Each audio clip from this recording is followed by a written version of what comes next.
safe. With yourself? Yeah. You don't trust yourself? Yeah. Is it true all the time or just lately? I was a well-trained child. Yeah, Esther was too. When you get such wonderful results from pleasing, and you like those wonderful results, then you sometimes care about others' response to you more than you care about your own alignment. And that's sort of kind of normal, isn't it? Yeah. But now, do you find yourself incapable of doing something different, or do you still just incessantly care what others think? Because in either case, it's all right. If you incessantly care what others think, they'll just disappoint you over and over and over until you'll finally break yourself of the habit of needing them to understand you, because they can't possibly understand you in the way that you do. So, do you think that's a pretty strong statement, I don't trust myself? Or would a more accurate statement be, I'm just learning to care about how I feel, and I'm getting better at it? Yeah, I think it's that. It is that. And feel how much more productive that statement is than that I don't feel safe. Mm-hmm. That's pretty dramatic. It is. It is. And not that accurate. Right. So now, just feel the difference between how those two statements feel. Mm-hmm. I don't feel safe. I don't trust other people. And I'm getting better at finding my alignment regardless of what they think. Yeah. Try these two statements. I can't get them to understand. It doesn't matter if they don't understand. Mm-hmm. Mm-hmm. Try these statements. I can find alignment with my source. It's hard to find alignment with other people. Try these two statements. It's easier and easier to find alignment with source. It's hard to find alignment with source. You just keep honing in on it until you gain confidence. And the nice thing is that every time your vibration shifts just a little bit, so do your experiences. Right. What's happening around you shifts too, as evidence of the vibrational shifting that's taking place. So now, as we're this far into the conversation, now focus again on that earlier statement, I don't feel safe, and feel how out of whack that is. Mm-hmm. That doesn't even feel like a statement that would be normal for you to say now, does it? No. In just that much time. What else? I feel like a lot of folks, I'm sure here, I get into the practice of, the morning stuff, getting up, going for a walk, getting in alignment, feeling really good energetically, and I have a hard time keeping it up. I just have It's all right. Let that feeling of alignment be the natural, flexible thing that it is. Yeah. Let it move from being interested in something, or it could even be awareness of a situation that needs some attention. Don't think that alignment means bouncing off the walls with a big happy grin on your face, spewing rainbow dust everywhere you go. In other words, let it just be that feeling of being happy to be alive and being interested in what's coming next. Alignment can feel like, I'm doing a good job of this. Alignment can feel like, oh, I think I would like to do this. Alignment has lots of latitude and flexibility in it. Don't let someone else's presentation of alignment be some standard that you're trying to live up to. Yeah, it's just so interesting as you're saying this. I'm just realizing that literally my whole life I didn't think it was okay to want what I even wanted. So that whole epiphany now of coming into this space of recognizing that I can actually want and desire and shoot these rockets that I did have as a little girl. Well, we can help you with this a little bit. You're going to really like this. And it comes back to, am I in the receptive mode from worrying about something, or am I in the receptive mode from feeling good about something? Which receptive mode am I in? And so, that feeling, we know you do, but we want to call your attention to it. When an idea of something you want occurs to you, and it just feels for just a moment like elation to you. You feel really eager about it. Now, we know you've experienced that. Well, often when you were younger, you were tuned in, tapped in, turned on, and you'd get those feelings. But those were the days when those around you thought that everything that you thought you wanted had to flow through them. And a lot of them were all closed off. They were not feeling invincible. They were not feeling abundant. They were not feeling sure of themselves. Often they were not even feeling happy. And so when you had the nerve to get all tuned in and all full of yourself and all happy about something, and you spewed an energetic statement of something that you want, they just naturally assumed that they were going to have to give it to you, and they had no intention of doing it. And so they began teaching you early on that you don't get to want like that. You see, you just don't get to want like that. But you do get to want like that. You just got to leave those who have never had anything to do with the path through which they come to you out of the equation, you see. And so we know that you have understanding. We know that you are in a different place than you were then.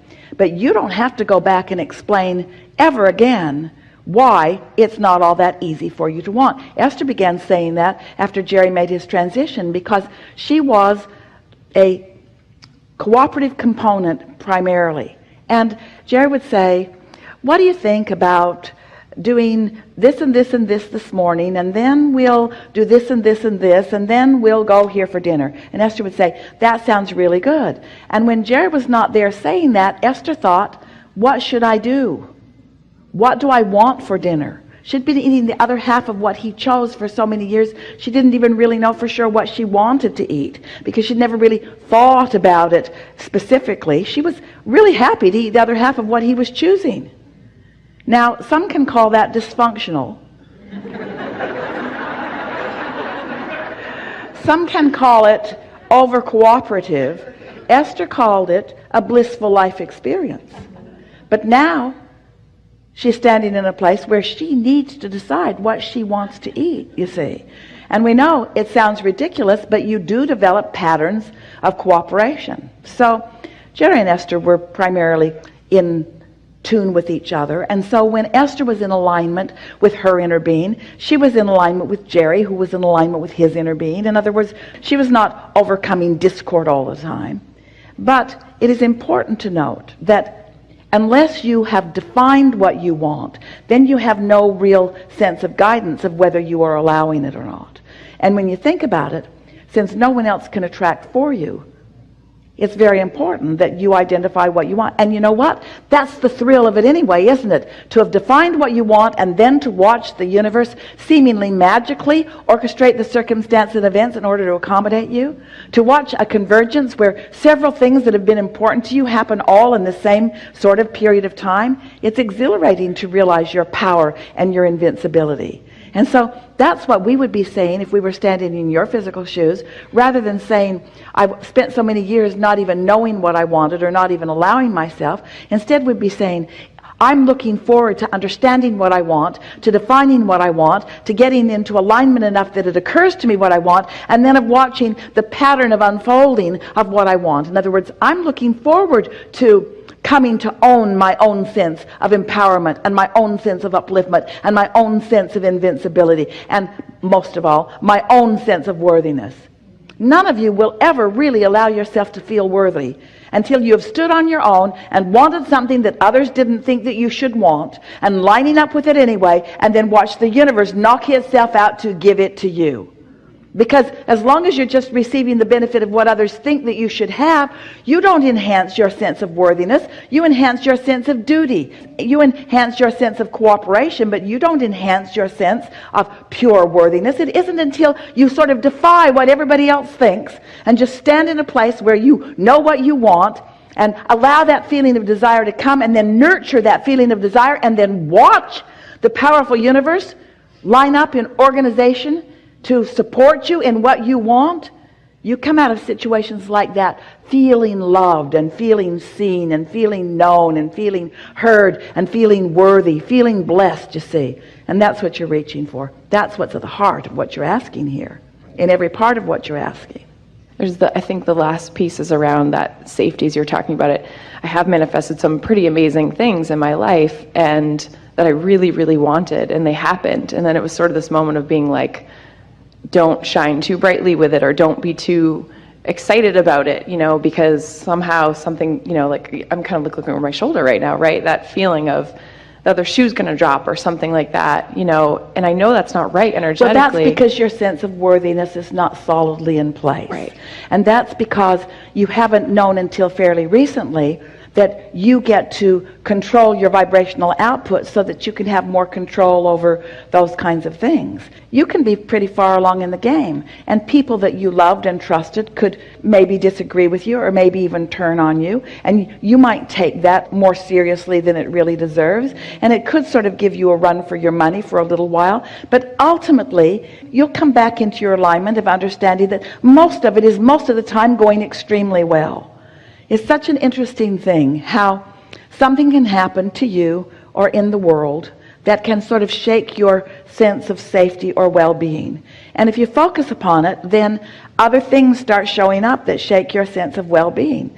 And you've just got to begin to notice those patterns. Notice the correlation between how you've been feeling and what's happening. And as you notice those correlations, then and only then can you affect some measure of control about the way you feel. But you can't wait until something's happening and then react to it. That's where your real sense of well-being comes. Because if you are a reactor to things around you, then if something happens that feels threatening and you react in some guarded way, well, you've just enhanced or increased the threat. It's not going to get better, you see. But if you're out ahead of it and you're acknowledging the supreme well-being that surrounds you, then if something happens, and it still might shake you a little bit, you don't take it as a threat or an assault on you. You can take it as a harmonic component within you. But isn't it a wonderful thing that others around you will help shine lights on the things that you've got going on?